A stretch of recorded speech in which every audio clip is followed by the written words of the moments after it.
The Midnight Howl Part 1. It was a typical day in the small, quiet village. As the sun climbed the sky, the usual chatter of the market filled the air. Vendors lined the narrow street, selling everything from fresh produce to handmade trinkets. The usual morning hustle had already begun, but today there was an unusual tension hanging in the air. The women selling knives and the elderly man hawking trade fish exchanged unisequences. They spread among themselves their wonder voices tinged with concern as they glanced toward the small, worn-down house at the edge of the village. Inside that house lived only two people, an elderly woman named Mrs. Lee and her son Lam. Mrs. Lee had been a widow for as long as anyone could remember.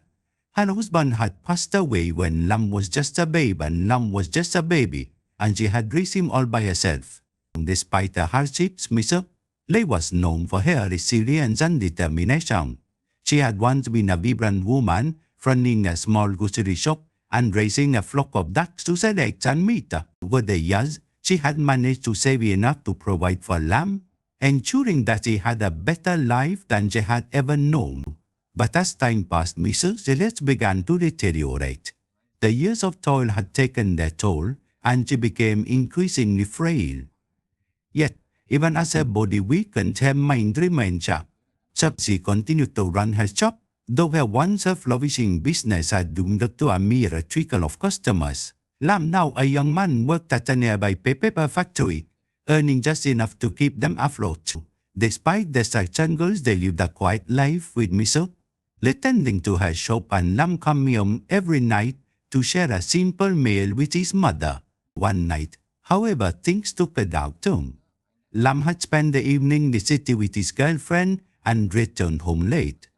The house was unusually quiet when he arrived. Normally, his mother would be waiting up for him, ready to scold him for being out so late. But that night, the house was dark and the front door was locked. He banged on the door, calling out to his mother, but there was no response. Only the sound of the old dog, a loyal golden mutant mutt-up, barking frantically from inside met his ears. The neighbors, alerted by the commotion, gathered outside, murmuring their concern. Lam's heart pounded in his chest as he struggled to open the door. Finally, with the help of a few villagers, they managed to break it down. The house was eerily still.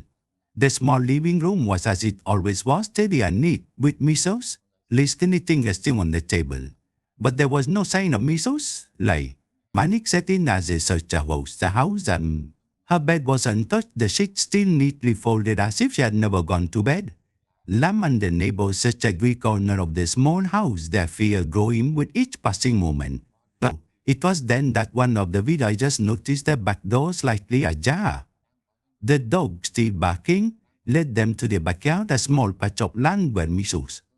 Lee grew her vegetables and kept her ducks. As they stepped into the yard, the dog suddenly stopped barking.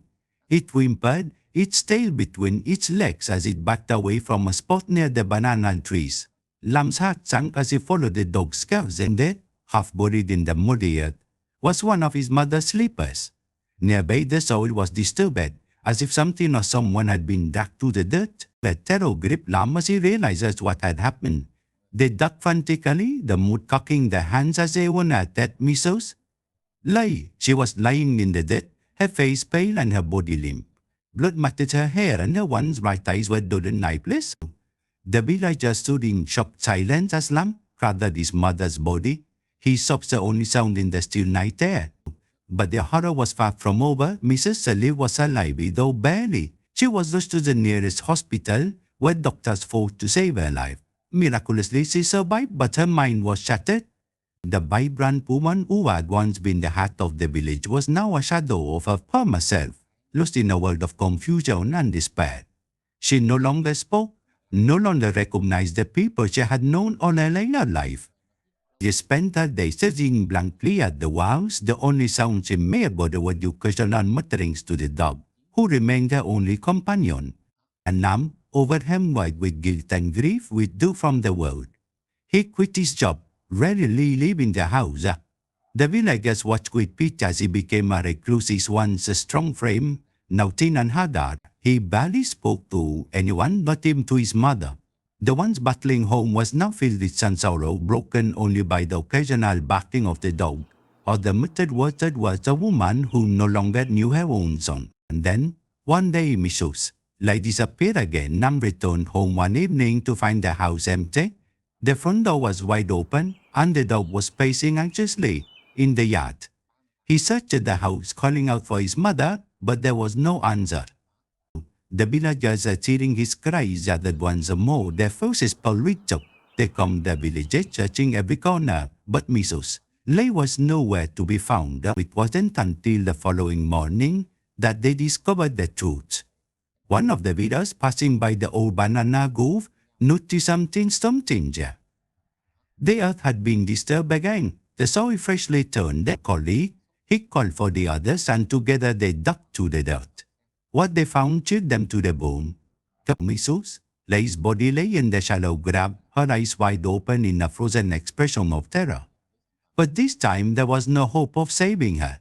She was dead, her body twisted and broken, as if she had been thrown there in a fit of rage. Beside her, the dog lay silent, its body stiff and cold, its loyal eyes forever closed in. Lam was arrested, his protest of innocence falling on deaf ears. The village could not believe that he had killed his own mother, but the evidence was undeniable. The scratches on his arms, the blood on his clothes, and the fact that he had been the last person to see her alive all pointed to him. The police took him away, leaving the village to mourn the loss of the woman who had been the heart and soul of their community. As the days passed, the village slowly returned to normal. The market bustled with life once more, and the chatter of the vendors filled the air. But the memory of Mrs. Lay lingered, a ghost that haunted the villagers in their dreams. They spoke of her in hushed tones, their eyes darting nervously toward the old, abandoned house at the edge of the way of the village. And late at night, when the wind howled through the trees and the moon cast edges and the moon cast airy shadows on the ground, they would hear it, the sound of a dog barking, echoing through the darkness, as if it was still searching for its lost master. The Midnight Howl Part 2. Days turned into weeks, and the village tried to put the tragic events behind them, but the shadow of Mrs. Lay's death loomed large over the community. Lam, now imprisoned, was a constant topic of discussion. His name whispered in fear and disdain. Most of the villagers believed that Lam had succumbed to madness, driven by some dark force that had compelled him to commit the unthinkable. Yet a few couldn't shake the feeling that there was more to the story, something lurking in the shadows, waiting to be uncovered. The whispers grew louder when strange things began to happen around the village. It started with the dogs. Normally friendly and docile, the village dogs began to act strangely. They would bark at nothing, their eyes wide with fear, as if they could see something no one else could. And some would refuse to go near Mrs. Lee's old house, growling and snarling if they were forced to close. And then there were the sounds, eerie, unearthly sounds that seemed to come from nowhere and everywhere all at once. It was in the dead of night when the first scream was heard. It came from Mrs. Lee's house, a high-pitched way that sent shivers down the spines of anyone who heard it. The villagers rushed out of their homes, fear gripping their hearts as they stared at the dark, silent house. The scream had lasted only a moment, but its echo lingered, hung in the air like a dark cloud. The bravest among them, carrying lanterns and scent sticks, approached the house cautiously. They pushed open the creaking door, their breath held in anticipation of what they might find. But the house was empty. Dust-covered furniture stood in the same position they had been in for years, and the air was thick with the smell of mildew and decay. Yet the sense of dread was palpable. It wasn't long before they all retreated, unable to stand the oppressive atmosphere any longer. They did knock the door behind them, hoping to leave whatever haunted that place inside. The villagers tried to convince themselves that it was just their imagination, that the scream had been nothing more than the wind playing tricks on them. But deep down they knew better. The following night and every night after that, the scream came again, sometimes more than once. It always started low, a soft, mournful wave that grew in intensity until it became a shriek of pure terror. It seemed to come from within the walls, from the very bones of the house itself. Rumors spread like wildfire. Some said it was Mrs. Lee's ghost, angry at the injustice done to her, doomed to wander the earth until her son paid for his sins. Others whispered that the house was cursed as a place of dark energy that had driven Lam to murder his mother. A few even claimed to have seen a ghost, a gaunt figure with hollow eyes, drifting through the village at night, a ghostly dog by her side. The villagers began to avoid the house altogether. They took longer routes to avoid passing by, and children were forbidden from playing near it. Even during the day, the house seemed to radiate a malevolent energy that made the hairs on the back of their neck stand on end. No one dared to go near it, not even to clean up the overgrown garden or to repair the sagging roof. It stood as an end-decaying monument to the horrors that had taken place within its walls. It wasn't until the village elder, Mr. Truong, decided to investigate that the full extent of the tragedy was uncovered. Mr. Truong was a man respected by all, known for his wisdom and bravery. He had been a friend of Mrs. Li's husband and had watched Lam grow up. When he heard of the strange occurrences, he knew he had to get to the bottom of it. He gathered a few of the older villagers and told them of his plan. One late afternoon, as the sun dipped below the horizon and the shadows grew long, Mr. Truong and his companions made their way to the house. Armed with nothing but their courage and a few old lanterns, they stepped inside. The air was thick with a sense of foreboding, but they pressed on, determined to find the source of the screams that had haunted their nights. They searched the house from top to bottom, moving cautiously from room to room to room. Everything seemed normal, if not abandoned and decrepit. Dust covered every surface and cobwebs hung from the ceiling like ghostly drapes. But as they reached the back of the house where Mrs. Li's bedroom was, they noticed something odd. The bed, which had been neatly made the last time they checked, was now in disarray, as if someone had been sleeping in it. The old dog's bed, too, was disturbed, the blankets ruffled, as though the animal had been there recently. The men exchanged nervous glances, their hands trembling as they continued their search. Mr. Truong moved toward the old wooden wardrobe that stood in the corner of the room. It was closed, but something about it felt off, as if it were hiding a dark secret. He hesitated for a moment, then steeled himself and pulled the doors open. The smell hit them first of all, rotting stench that made them gag. But it was what they saw inside that made their blood run cold. Inside the wardrobe was a small hidden compartment, and within it lay something that should not have been there. It was a bundle of old clothes and rags, wrapped around something that looked disturbingly like bones. Among bones, Mr. Truong staggered back, the lantern slipping from his hand and crashing to the floor. The other men gasped in horror, their faces pale as they realized what they were looking at. The bones were small, too small to belong to an adult. They had found the remains of a child. Shaking with fear, Mr. Truong examined the bones more closely. The realization dawned on him slowly, like a fog lifting to reveal a dark, twisted landscape. These bones weren't just old, they were ancient, far older than Mrs. Li or anyone else in the village. They were relics from a time long past, a time when the village was still young and the land was wild. The villagers had always known that the land they lived on had a dark history, that it had once been the site of unspeakable horrors. But they had never imagined that those horrors still lingered, buried beneath the surface, waiting to be uncovered. And the bones in the wardrobe were a grim reminder of that past, and they were somehow connected to the curse that had fallen upon the house and its unfortunate inhabitants. As the men stood there, frozen in fear, and the air around them grew colder, the light from the lanterns flickered, casting eerie shadows on the walls. And then, from somewhere deep within the house, they heard it a soft, mournful wail that grew louder and louder until it became the same blood-curdling scream that had haunted the village for weeks. The men ran from the house, their hearts pounding in their chests. They didn't stop until they were safely back in the village square, where they collapsed in a terrified heap. Mr. Truong, pale and shaking, knew that they had uncovered something that was never meant to be found. The curse on the house was real, and it was more powerful than any of them had ever imagined. The village elder called for an emergency meeting, where he shared what they had discovered. The villagers listened in stunned silence, their faces etched with fear and disbelief. It was decided that the house must be sealed up, that no one should ever enter it again.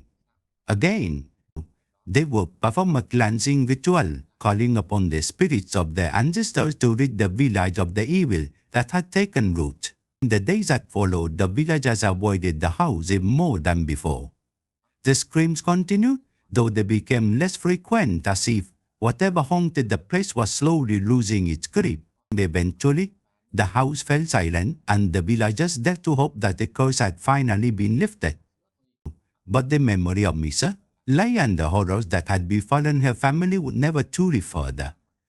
The old house stood as a reminder of the darkness that lurked beneath the surface, a darkness that could never be fully banished. And every now and then, when the wind blew just right and the moon hung low in the sky, the villagers would hear it, the faint sound of a dog's bark, echoing through the night, a ghostly reminder of the past that refused to be forgotten. A midnight howl party. The village had settled into an uneasy peace, but the shadow of Miso's life's tragic story hung over it like a dark cloud. The old house where she had lived, now abandoned, was slowly being reclaimed by nature. Vines crawled up its withered walls and weeds sprouted through the cracked stone pathway leading to the front door. The villagers avoided the place, the superstitions keeping them at bay, but they could never fully escape the sense that something sinister still lingered there. I carried on, albeit with the worry I always cast toward the old house. The cleansing ritual had been performed, and for a time it seemed to have worked. The night screams that once broke the village ceased, and the oppressive atmosphere surrounding the house gradually lifted. However, the villagers couldn't shake the feeling that the peace was only temporary, that the darkness had merely gone dormant, waiting for the right moment to strike again. Sẽ only come when nào mình đàn đó, when the sense of it. The measurement that died and then a more we turn now, and one stormy night as heavy rain battered the village and lightning cracked the sky, the tranquility was shattered. A low mournful howl echoed through the village, carrying on the wind like a lament for the dead. It wasn't just any howl, it was unmistakably the sound of a dog, but it was distorted, twisted with a deep sorrow that made the village shiver in their beds. Those who had heard the legend of Misos, Lee's dog recognized the sound immediately, and their blood ran cold. The midnight howl had returned. The next morning, a sense of dread hung thick in the air. The villagers emerged from their homes. Many had heard the howl and were reluctant to speak of it, fearing that acknowledging it might bring more misfortune. Mr. Tuong, the village elder who had led the investigation into Misos, Lee's death, gathered the villagers in the square. His normally calm demeanor was strained as he addressed the crowd. The howl we heard last night, Mr. Tuong began, his voice steady but grave, is a sign that something is not right. The ritual we perform may have suppressed whatever dark force haunts that house, but it has not banished it completely. We must be vigilant. As he spoke, the villagers exchanged uneasy glances.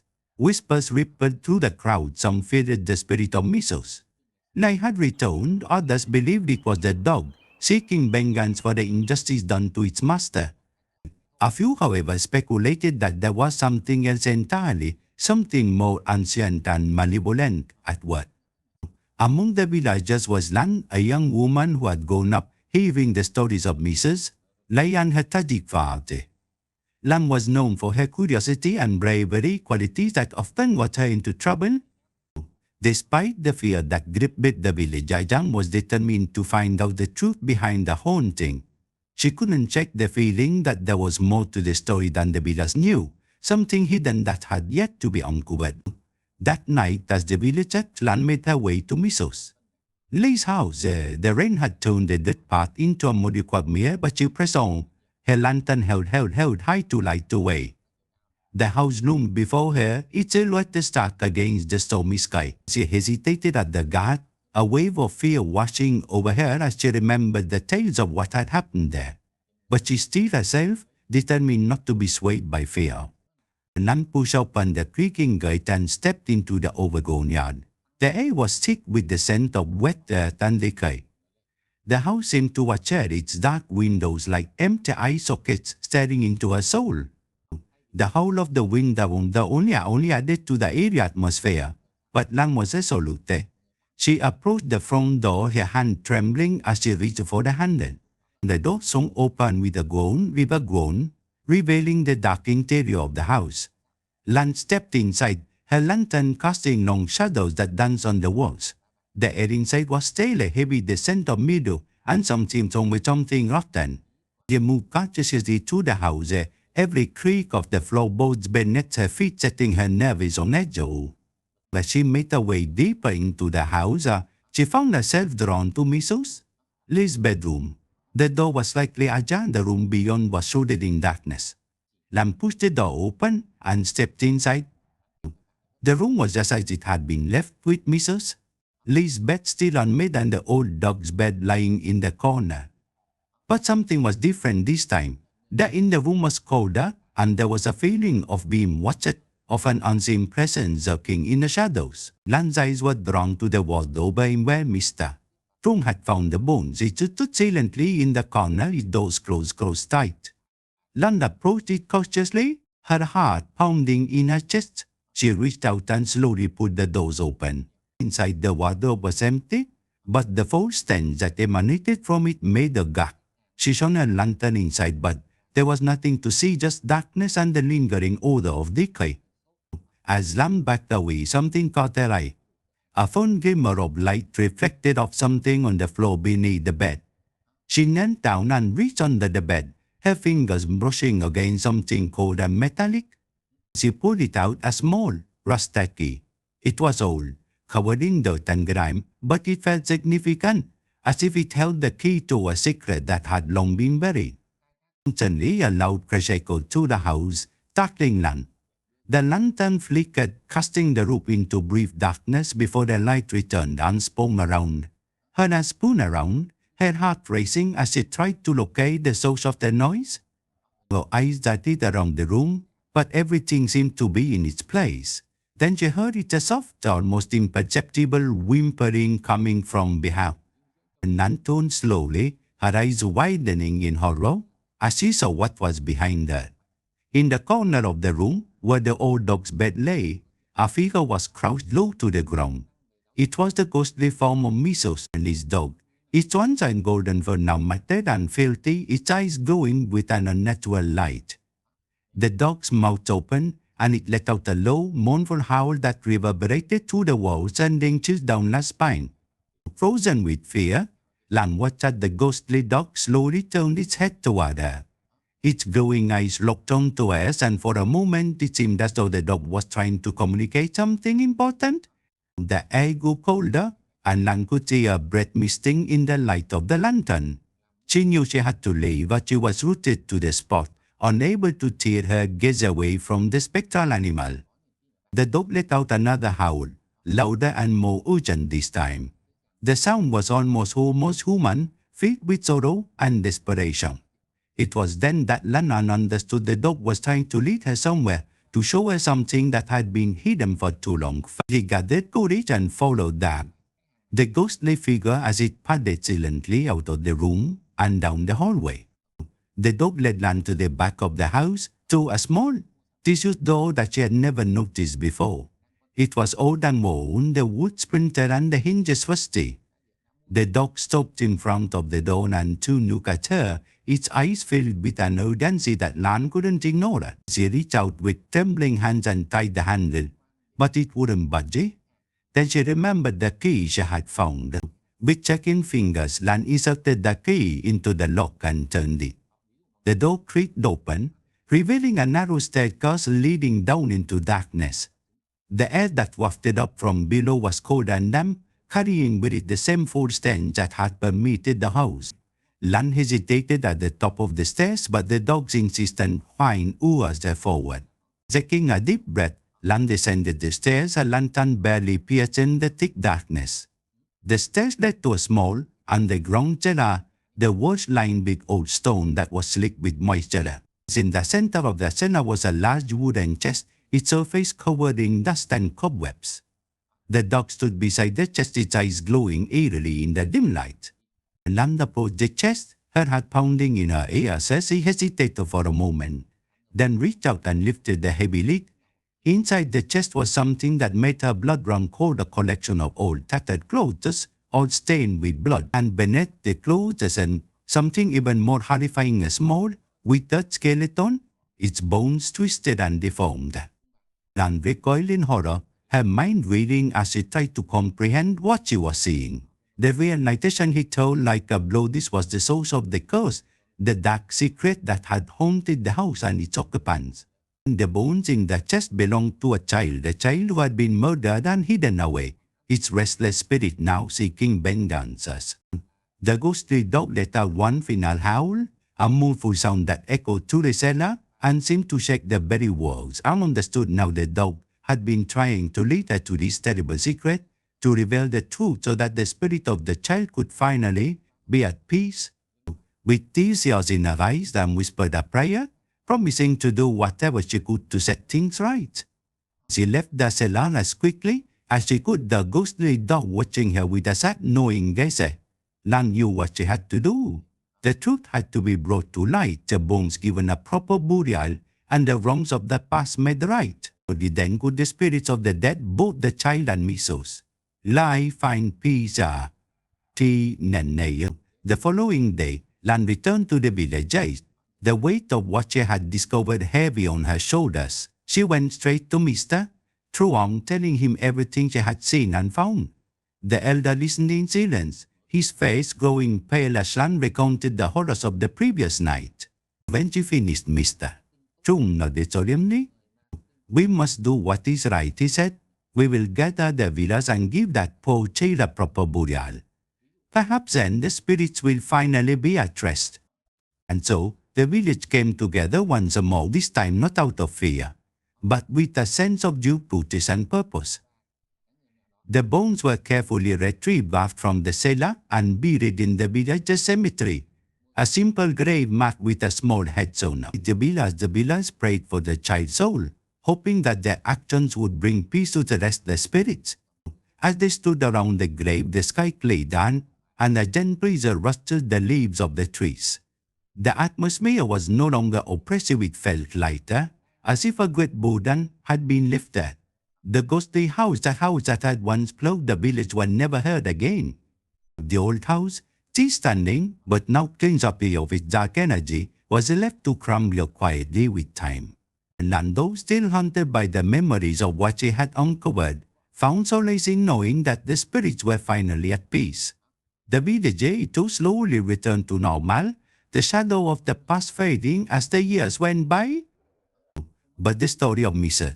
Lay and the Midnight Howl would be passed down through generations, a cautionary tale of the darkness that can linger in the most unexpected places and of the courage it takes to bring light to the shadows. In the Midnight Howl final part, years passed and the tale of Misos, Lay, a loyal dog, and the cursed house became a legend whispered among the villagers and then passed down to children as a cautionary story. The old house, once the epicenter of terror, had become a relic of the past. Nature had reclaimed it almost entirely, with wings twisting through broken windows and the roof sagging under the weight of years. Yet, despite its dilapidation, the villagers kept their distance, expecting the lingering memories of what transpired there. And none who had uncovered the dark secret of the house had grown older, but the events of that stormy night never left her. She carried the weight of those memories with her, a silent guardian of the truth where bravery had earned the respect of the villagers, and she became something of a local figure, a storyteller who kept the memory of Misos, Lee, and the haunted house alive, not out of fear, but as a reminder of the courage it takes to face the darkness. One late autumn, a group of university students from the city arrived in the village. They were anthropology majors, eager to document local legends and folklore as part of their research.